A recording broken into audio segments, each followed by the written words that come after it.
Hay quienes todavía no conocen lo que es la práctica de la voz del silencio. Es algo muy sencillo, es hablar en silencio. Obviamente no hablar en la lengua, o sea, evitar el pronunciar palabras orales.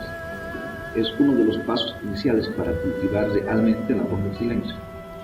La práctica inicial consiste simple y llanamente en determinar un día de la semana en el cual no se debe pronunciar una sola palabra durante las 24 horas. Supongamos que empezó a las 7 de la mañana de un día X, entonces el día Y termina su práctica precisamente a las 7 de la mañana, o sea, no hablar una sola palabra.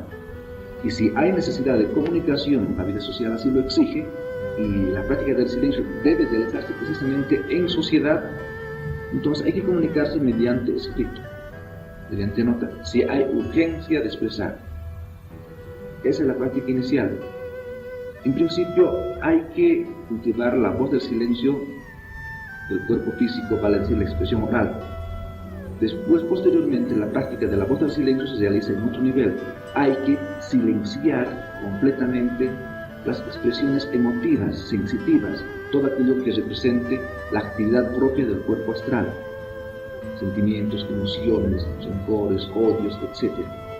Posteriormente, la voz del silencio se llega al nivel mental, o sea, hay que silenciar los pensamientos.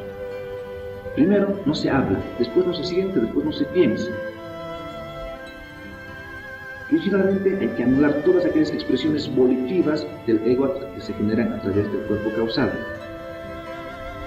Hasta esta parte, propiamente, cualquier estudiante de psicología o de cualquier religión diría, entonces lo que se pretende precisamente es anular completamente al estudiante, dejarle sin personalidad, convertirlo en un ente vacío.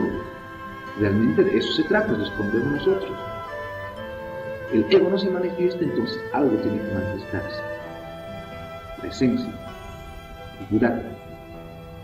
La práctica de la voz del silencio en todos los niveles de existencia, en todos los planos cósmicos, lleva al despertar de la conciencia, a la expresión del Buddha.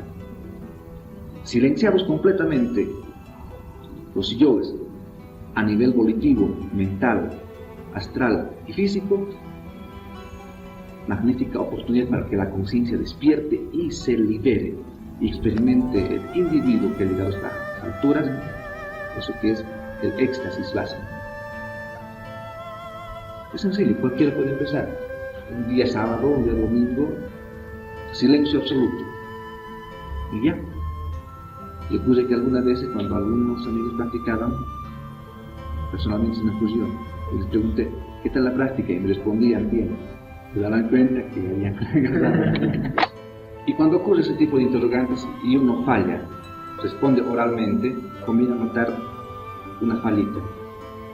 Pueden haber al principio unas 10 o 5 o 3 fallas o 2 fallas o una o ni una. Es todo relativo. Pero conforme se va practicando, hay que vencer la mecanicidad. Y ocurre a veces que uno cuando ya se considera muy diestro para practicar la voz del silencio a nivel estrictamente físico, comete 1 y 10 errores, hay que apuntarlos. Y después hacer un análisis hasta dónde alcanzó, cuáles fueron sus altibajos.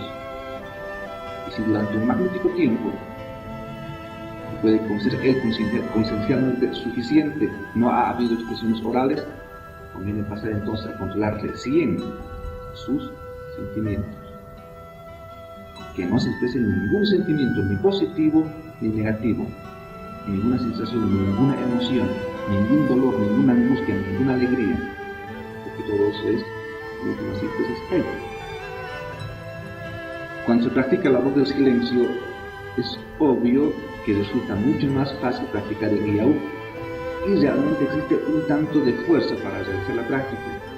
No existe expresión oral, entonces uno está directamente con OM e IAU a la vez, trabajando por su propio despertar. Es formidable, lo que importa es hacerlo.